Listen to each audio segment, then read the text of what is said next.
إن الحمد لله نحمده ونصلي على رسوله الكريم أما بعد أعوذ بالله السميع العليم من الشيطان الرجيم بسم الله الرحمن الرحيم يا أيها الذين آمنوا كتب عليكم الصيام كما كتب على الذين من قبلكم لعلكم تتقون أياما معدودات فمن كان منكم مريضا أو على سفر فعدة من أيام أخر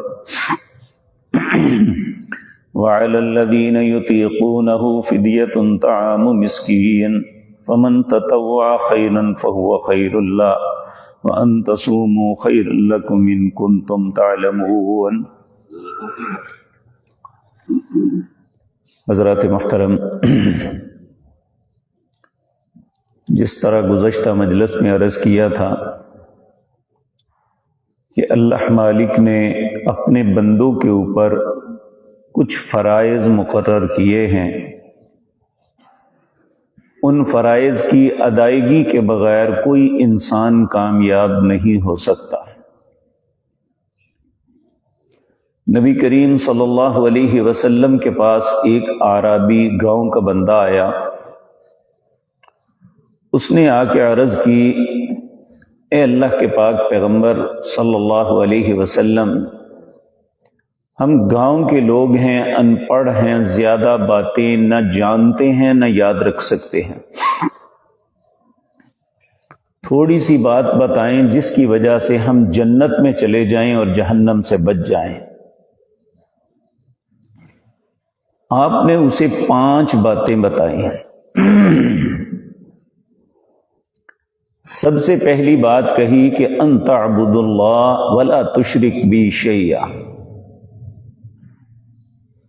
اے اللہ کے بندے، صرف اللہ کی عبادت کرنا، اس کے ساتھ کبھی کسی کو شریک نہ بنانا۔ اس نے کہا جی ٹھیک ہے، اور آپ نے فرمایا ایک دن اور رات میں اللہ نے 5 وقت نماز کو فرض کیا ہے، اور پھر اس کی تعداد بتائی کہ اس کی رکعتیں 17 ہے۔ 17 کس طرح بنتی ہیں؟ 2 فجر، 4 ظہر، 4 عصر، 3 مغرب اور 4 عشاء۔ یہ جو ہیں فرائض ہیں جن کے بغیر کسی بھی انسان کے لیے کامیابی ناممکن ہے۔ پھر آپ نے فرمایا اللہ نے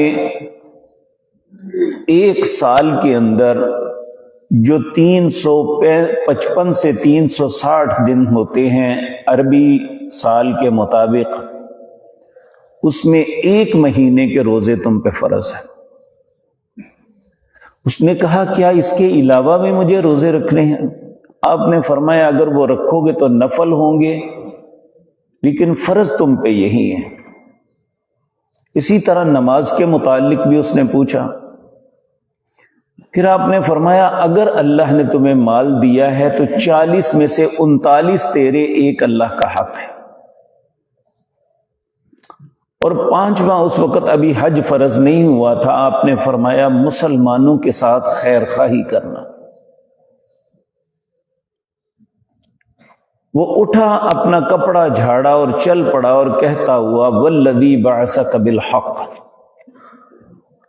اس ذات کی قسم ہے جس نے آپ کو حق کے ساتھ مبعوث فرمایا، جس نے آپ نے نبوت اور رسالت عطا فرمائی، یعنی اللہ کی قسم ہے،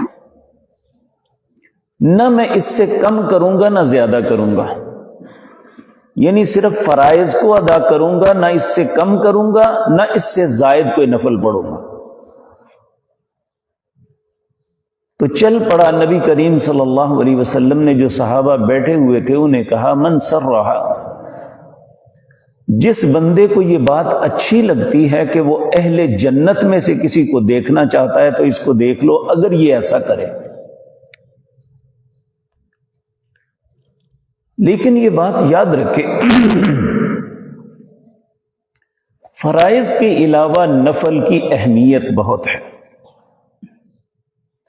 نبی کریم صلی اللہ علیہ وسلم نے فرمایا دن اور رات میں اپنی فرض نمازوں کے ساتھ 12 رکعت ادا کرتا ہے. انہیں ہم اپنی اصطلاح میں سنت مؤکدہ کہتے ہیں. آپ نے فرمایا جو فرض کے علاوہ 12 رکعتیں پڑھے گا اللہ اسے جنت میں ایک ایسا گھر عطا کریں گے، ایسا محل دیں گے جسے دیکھ کے لوگ رشک کریں گے، جنتی رشک کریں گے. وہ 12 رکعتیں کس طرح بنتی ہیں؟ 2 فجر سے پہلے، 4 ظہر سے پہلے، 2 ظہر کے بعد، 2 مغرب کے بعد، 2 عشاء کے بعد. جو دن اور رات میں 12 رکعت ادا کرتا ہے اللہ اسے جنت میں بہترین محل عطا کریں گے. ام حبیبہ رضی اللہ تعالیٰ عنہ کہتی ہیں جب سے میں نے رسول اللہ سے یہ بات سنی اس کے بعد پھر میں نے کبھی یہ رکعتیں نہیں چھوڑی. اسی طرح ان سے ایک تابعی بیان کرتے ہیں، کہتے ہیں جب سے میں نے ماں سے یہ بات سنی میں اس کے بعد کبھی نہیں چھوڑی. اللہ ہمیں بھی توفیق عطا فرمائے. اسی طرح روزے جو فرض ہیں، چونکہ ہم روزے کا تذکرہ کر رہے ہیں، یہ جو آج کل روزے ہم رکھ رہے ہیں یہ فرض ہے.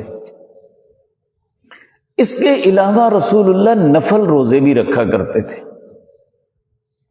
نفلی روزے کا کیا فائدہ ہے؟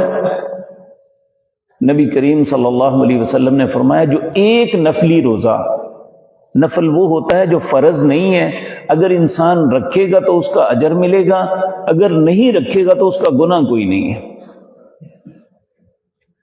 آپ نے فرمایا جس نے ایک نفلی روزہ اللہ کی رضا کے لیے رکھا، جب وہ سارا دن کی بھوک اور پیاس سے روزہ افطار کرتا ہے اللہ اسے جہنم سے اتنا دور کر دیتے ہیں جتنا ایک سوار 70 سال تک اپنے گھوڑے کو بگاتا رہے تو جتنی دور وہ پہنچے گا اللہ اسے جہنم سے اتنا دور کر دے گا. ایک حدیث میں آتا ہے کہ ایک کھائی کے برابر اسے جہنم سے دور کر دیا جاتا ہے. رسول اللہ صلی اللہ علیہ وسلم سے عرض کیا اے اللہ کے پیارے حبیب صلی اللہ علیہ وسلم وہ کھائی کیا ہے؟ کھائی ہوتی ہے جو 2 پہاڑوں کے درمیان ایک جگہ ہوتی ہے. تو نبی کریم نے فرمایا جتنا آسمان سے لے کر زمین ہے یہ ایک کھائی ہے جو اللہ اس کے برابر انسان کو جہنم سے دور کر دیتے. اور جس طرح ہم فرض نماز ادا کرتے ہیں تو جو انسان نماز سے محبت کرتا ہے اس کا دل چاہتا ہے کہ میں کچھ نفل بھی پڑھوں، فرائض سے کچھ زائد. اسی طرح ایک مسلمان کے دل میں یہ بھی چاہت ہونی چاہیے کہ میں انشاءاللہ فرض روزوں کے علاوہ دوسرے روزے بھی رکھوں. اب سوال یہ پیدا ہوتا ہے یہ کب رکھ سکتے ہیں؟ اب یہ رمضان کا مہینہ گزر رہا ہے، اللہ کی توفیق سے آج 13ویں روزے میں ہم داخل ہو چکے ہیں. 2 دن بعد الٹی گنتی شروع ہو جائے گی. اب اتنے رہ گئے، یہ ختم ہو جائیں گے انشاءاللہ، پتہ بھی نہیں چلنا. نبی کریم نے فرمایا جو عید الفطر سے بعد اگلا مہینہ جو عید الفطر کا مہینہ ہے جسے شوال کہتے ہیں، جو رمضان کے 29 یا 30 روزوں کے ساتھ اگر 29 ہوں گے تو اللہ ثواب 30 کا ہی دیتے ہیں. جو رمضان کے روزوں کے بعد 6 روزے اس مہینے میں رکھے گا جو آنے والا مہینہ ہے وہ عید کے فوراً بعد بھی رکھ سکتا ہے اور بتدریج بھی رکھ سکتا ہے، چھوڑ کے پورے مہینے کے اندر 6 روزے پورے کرنے ہیں. تو نبی کریم نے فرمایا اللہ ہر عمل کا 10 گنا اجر دیتے ہیں. رمضان کے 30 رکھے تو کتنے دن ہوئے؟ 300. اور اگر وہ 6 رکھ لیں گے تو 360 دنوں کے روزوں کا برابر اللہ اسے اجر عطا فرما دیں گے. اللہ کی نظر میں وہ شخص جس نے رمضان کے ساتھ 6 روزے اور ملا لیے، اسے پورے سال کے روزوں کا اجر اللہ تعالیٰ فرما دیں گے۔ اللہ کے کاغذوں میں وہ ایسا ہے جس نے اسے پورے 12 مہینے روزے سے رہا۔ یعنی کتنی بڑی اللہ کی طرف سے انعام اور اجر ہے۔ لیکن ہمارا جہاں ان 30 یا 29 سے کچھ نہیں نہ بگڑے گا، اس سے بھی کچھ نہیں ہوگا۔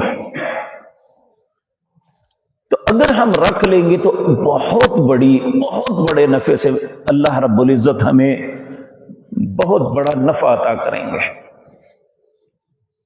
اسی طرح رسول اللہ صلی اللہ علیہ وسلم ہر مہینے کی چاند کی 13، 14 اور 15 کو روزہ رکھتے۔ ان ایام کو ایام بیز کہتے ہیں۔ بیضہ انڈا ہوتا ہے، بیز سفیدی کو کہتے ہیں۔ تو یہ جو 13، 14 اور 15 یہ تاریخیں ہوتی ہیں، یہ چاند پورے جوبن پہ ہوتا ہے، ہر طرف چاندنی نے ہر چیز اپنی بکھیری ہوتی ہے، رات بھی روشن ہوتی ہے، اس لیے ان ایام کو ایام بیز کہتے ہیں عربی زبان میں۔ تو نبی کریم صلی اللہ علیہ وسلم نے فرمایا جو ہر مہینے 3 روزے ایام بیز کے دنوں میں رکھے گا، 13، 14 اور 15 کو، اسے بھی اللہ 3 روزوں کی وجہ سے پورے مہینے کا روزوں کا ثواب دیں گے۔ اور اگر وہ ہر مہینے رکھتا ہے تو وہ صائم الدہر، ہمیشہ کا روزے دار شمار ہوگا۔ اسی طرح رسول اللہ صلی اللہ علیہ وسلم ہر ہفتے میں 2 دن روزہ رکھا کرتے تھے، ایک سوموار کے دن اور ایک جمعرات کے۔ سوموار کو پوچھا آپ کیوں روزہ رکھتے ہیں؟ آپ نے فرمایا اس دن اللہ نے مجھے پیدا کیا۔ ایک حدیث میں یہ لفظ ہے، اور ایک حدیث میں آتے ہیں کہ آپ سے پوچھا گیا کہ سوموار اور جمعرات کو آپ روزہ رکھتے ہیں، اس کا سبب؟ آپ نے فرمایا ان دنوں اللہ کے روبرو انسانوں کے اعمال کو پیش کیا جاتا ہے۔ ویسے تو اللہ کو ہر چیز کا پتہ ہے، لیکن اللہ کے حضور فرشتے اعمال کو پیش کرتے ہیں۔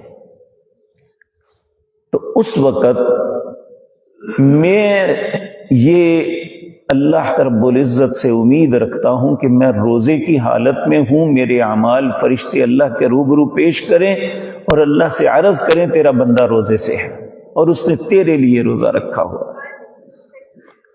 تو اس لیے نبی کریم صلی اللہ علیہ وسلم ہر ہفتے کے دن 2، اگر سنت موقدہ اور غیر موقدہ ہم نماز پہ ادا کہتے ہیں تو یہ بھی سنت موقدہ ہے جو رسول اللہ نے ہمیشہ کی۔ موقد کہتے ہیں جس میں تاکید کی گئی، یہ فرض نہیں ہے، پھر بھی میں عرض کر دوں، چاہے وہ نماز کی سنتیں ہیں یا روزے کے نفلی روزے ہیں، فرض نہیں ہے، لیکن اگر کوئی انسان رکھے گا تو اسے اللہ بہت بڑے اجر سے نوازیں گے۔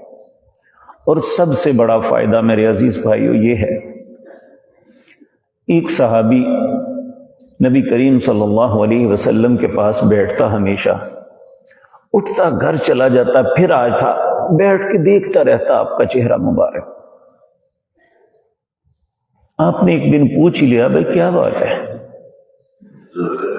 کہنے لگا یا رسول اللہ صلی اللہ علیہ وسلم میں آپ سے محبت کرتا ہوں، میں گھر میں کوئی کام ضرورت ہو تو میں چلا جاتا ہوں، وہ کام کر کے پھر آ جاتا ہوں، آپ کا چہرہ دیکھتا ہوں، ایک چیز مجھے بہت ستاتی ہے، بہت پریشان کرتی ہے